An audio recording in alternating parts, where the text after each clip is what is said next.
যতদিন আপনি ওদের মন জুগিয়ে চলতে পারবেন, ততদিন আপনি ওদের থেকে শুনবেন I love you, I miss you, I kiss you.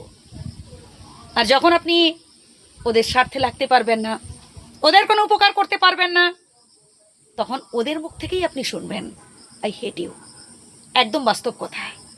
স্বার্থে লাগতে পারলে লাভ ইউ, স্বার্থে লাগতে না পারলে হেট ইউ।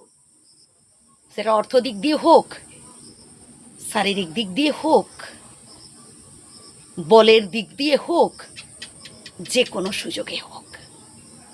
অতএব মানুষ চিনতে শিখুন। যে মানুষগুলো আপনার সাথে টাইম পাস করতে আসে, যে মানুষগুলো একটা সময় নিজের থেকে সরে গেছে, আপনাকে ভুলে গেছে একটা সময়, কোনো প্রয়োজন নেই ওদের সাথে কাটানো দিনগুলো স্মরণ করার। কারণ আসলে ওরা স্বার্থপর, ওরা হচ্ছে সুযোগ সন্ধানী। স্বার্থ ফুরালে ওরা সরে যায়। আজ আপনার টাকা নেই, তারা আপনার পাশে নেই।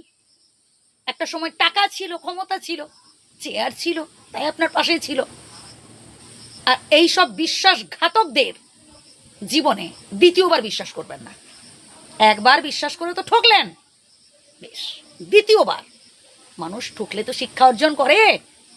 মানুষ ঠকলে দেখবেন সেখান থেকে শিক্ষা নেয় যে না বাবা, আমি অনেক বড় ভুল করেছি। তার আগে আপনি যত বোঝান সে কিছুতেই বুঝবে না, ঠকলে গিয়ে পরে শিক্ষা হয় তার। তাই একবার যে মানুষটা আপনার সাথে বিশ্বাসঘাতকতা করেছে, দ্বিতীয়বার তাকে একেবারে বিশ্বাস করবেন না।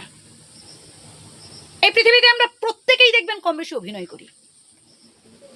বহু মানুষ আছে যারা আমাদের একটা সময় দেখবেন মিথ্যে প্রতিশ্রুতি দিয়েছিল, আর যখন আমরা বিপদে পড়ি দেখবেন তাদের আর পাত্তা নেই। তাদের ফোন করবেন, তাদের বাড়ি যাবেন, অনেক খোঁজখবর নেওয়ার চেষ্টা করবেন, কিন্তু তার চাল চুটি আর খুঁজে পাবেন না। হ্যাঁ, হয়তো বাড়িতে আছে, আপনার চোখের সামনেই আছে, কিন্তু আপনি তাকে দেখতে পাবেন না।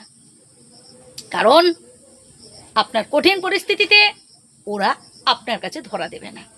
সাহায্য করতে হবে তো, আপনার বিপদে পাশে থাকতে হবে, এত ঝক্কি কে নেবে, ওরা এটাই ভাবে।